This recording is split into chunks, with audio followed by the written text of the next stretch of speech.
The story of Indra being cursed by the ascetic Gotama.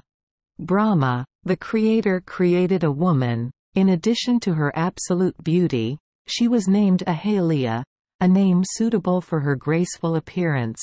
Ahalya means wonderfully beautiful. Brahma entrusted the little girl to Gotama to raise.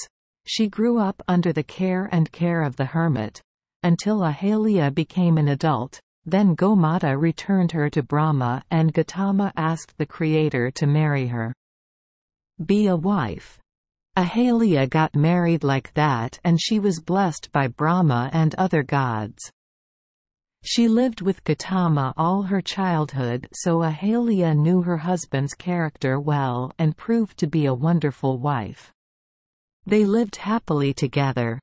Who was the highest god among the gods of creation, who was fascinated by Ahalya's beauty and believed that he was the only one worthy of marrying her.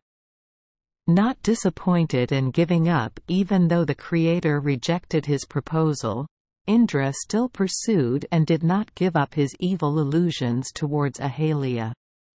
Indra often came near Gotama's grass hut in many incarnations. Different to have the opportunity to see and enjoy Ahalya's face and figure. I followed the habits of the Taoist Gotama and knew that every day the Taoist often left his grass hut at dawn to go to the river to bathe and pray for about 2 hours. He could no longer endure this indifferent love. Indra decided to use deception to gain Ahalya's trust.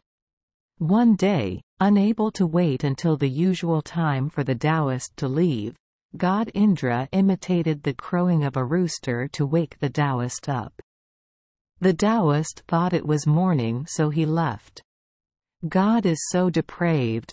Only then did Indra take on the guise of a monk, then crawl into the tent and make love to Ahalya. She agreed, but soon she realized that the person who was having sex with her was not Gotama, her husband, but there was nothing she could do anymore. At that moment, Gotama returned to the grass hut, feeling self-conscious.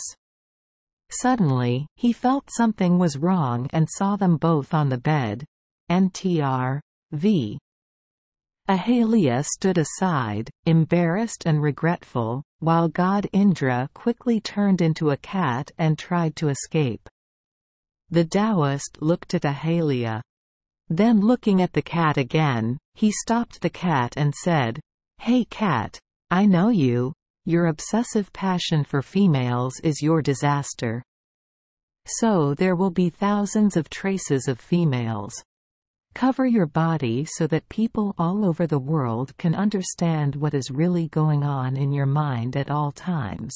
As soon as these words left the Taoist's lips, thousands of women's genitals immediately appeared all over Indra's body.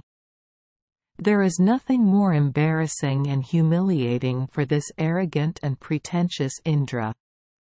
After Indra disappeared, returning to his private world, the ascetic looked at his wife and said, "Your body has committed a sin.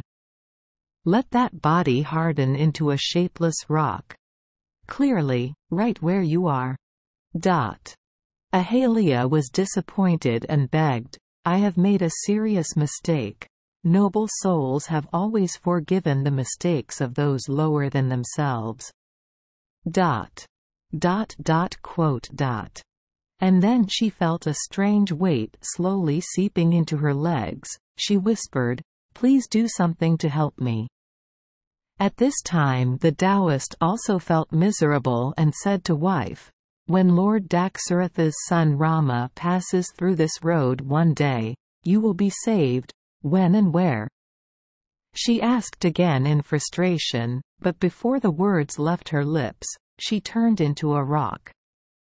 Indra's situation at first became a game in the mortal world, but later it became clear that it was tragic. Indra always stayed in the dark and huddled in corners, never daring to come out in front of others. That moved the gods' compassion, and moreover, All the various missions in different worlds had to stop because without Indra, a wise and knowledgeable person, everything in this world would happen. Stalled, so they pulled a group to meet Brahma, asking him to intervene and help Gotama.